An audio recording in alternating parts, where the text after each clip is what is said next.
Welcome to the RSI Trade of the Day. My name is Benjamin Poole, head trader here at Verified Investing with another exciting show.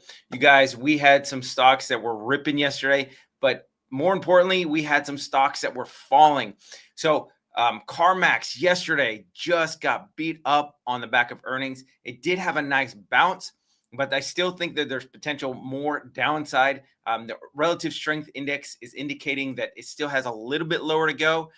It did put in a bottoming tail. So let me go ahead and show you where exactly I would enter on the relative strength index and the bottoming tail and what you could look for as a stop out and then a potential upside target. So before we get started in all that, let's go ahead and go over the RSI trade of the day recap from yesterday.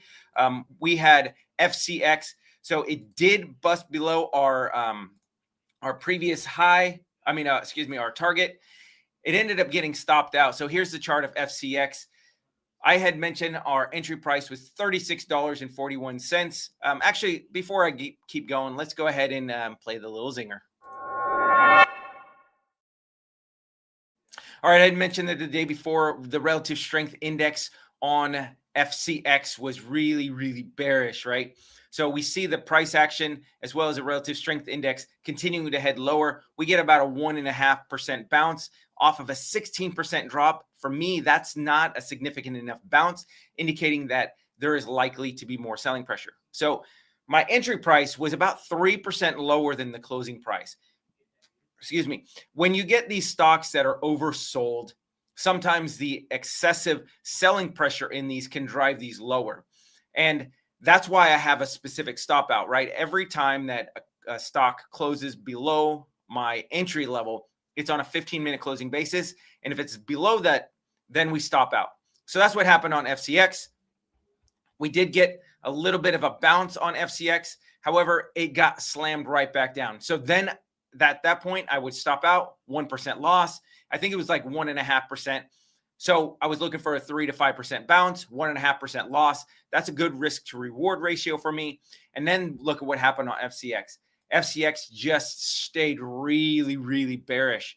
The price action continued lower. The relative strength index tried to continue to creep higher, but it never took out any pivots. And I actually had a member in our live day trading room said he got in on my RSI trade of the day, and he had added to this, and he was asking for direction on what to look for. And I told him, I said, hey, look, if you've done any, if you've listened to my relative strength index, you always look for the price action of the relative strength index. Sorry, just had a commotion outside. So you look for high pivots, right? So if a stock's beaten up, you're looking for the relative strength index to hit up to 70 and then it to take out some pivots. But FCX never ended up taking out any of the pivots. The price action continued a little bit lower. RSI tried to creep up, but again, never continued to take out any pivots. That means that there's so much selling pressure that it's likely to continue to head lower. And that's exactly what happened. So for me, FCX, if we go to the daily time frame, my next level is $34.06. You have a secondary gap fill. It is likely to go into that level today. Now look at the relative strength index on the daily time frame. Not only is it oversold over the last 2 days, but it's also oversold on the daily time frame, which means that it is likely to get a bounce off of the $34.06. So here's another example, OKLO. Here's what I look for. So price got beaten up on OKLO. It dropped the relative strength index. Look at how low it was, right? It was all the way down to about 2 or 3, and then price action headed higher. Look at what happened to the RSI. It continued to float up, started taking out some high pivots. This gives you an idea that their market sentiment has changed. There's been some high pivots that have been taken out. And then eventually we can create this bull flag, and then it pops again, and then price action heads higher. So it did stop right here at $122 before a pullback. But then, as you notice today, it's also getting a nice bid. So look for high pivots to be taken out if you're going long on a stock, low pivots to be taken out if you're going short on a stock. If not, then you have a lot of market sentiment in that particular direction.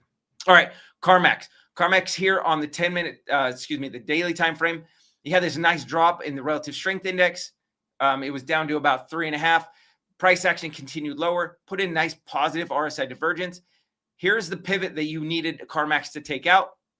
Price action headed higher. The relative strength index headed above the 70, took out this high pivot, and look at this nice little float for the rest of the day.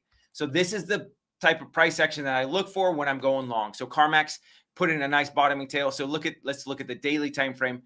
Here's the daily time frame. Put in this nice bottoming tail. And so what I'm going to do is I'm going to take a fib extension. So what I'm going to do is from the pivot low to the pivot top, actually price action didn't close in the top 25%. So when I was looking at it yesterday, it did look like it put in a bottoming tail. However, this is not technically a bottoming tail. I would still play it similarly, where I would get in right about $44.71 with a stop out. I'm going to close below this low pivot area where the bottoming tail was created right here. Man, my trading view is just acting all wonky. So close below $42.77 on a daily closing basis is where I would look to exit this trade. Now, on the upside, this had a 23% drop. And so what I would look for is using the same kind of Fibonacci tool. You can look for a move probably up to about the 618 fib retracement. Actually, let me rephrase that. You actually got to start from the top and go to this low pivot and look for about the 382. So you're looking for about an upside target of $48.04, at least for a minimum. That's going to be your first level of resistance. And if it goes above that, your next level of resistance is going to be $49.67. If you end up getting into this trade, one thing to consider is possibly putting it in a trailing stop. So that way you can capitalize on a continued move higher. All right. So Apple is another stock that was crazy to the upside. It's looking like it's wanting to get to double top here at $260. The relative strength index is finally getting back above the 70 with a little bit of volatility in the stock. So there's not a ton of volatility. So the relative strength index above 70 isn't going to hit as hard as a stock that has gotten a lot of volatility. However, a little bit of negative RSI divergence on the daily time frame. So if you're looking to exit a trade, look at $260.10. That would be an exit price, and look for about a 5 to 10% pullback. So if you're shorting it, that would be a great opportunity to enter a possible short as well. So another thing I was looking at, it's interesting that the relative strength index can work on all charts. So Bitcoin dominance, I was mentioning the other day, has this beautiful positive RSI divergence. So what I'm looking for with that is a downward move in the price action, but an upward move in the relative strength index. And the Bitcoin dominance chart is showing us that there is likely to be a pullback in Bitcoin, but a bigger pullback in the altcoins. And that's what's happening currently. Bitcoin got down to 108,000. Now the relative strength index is above 50 on the RSI.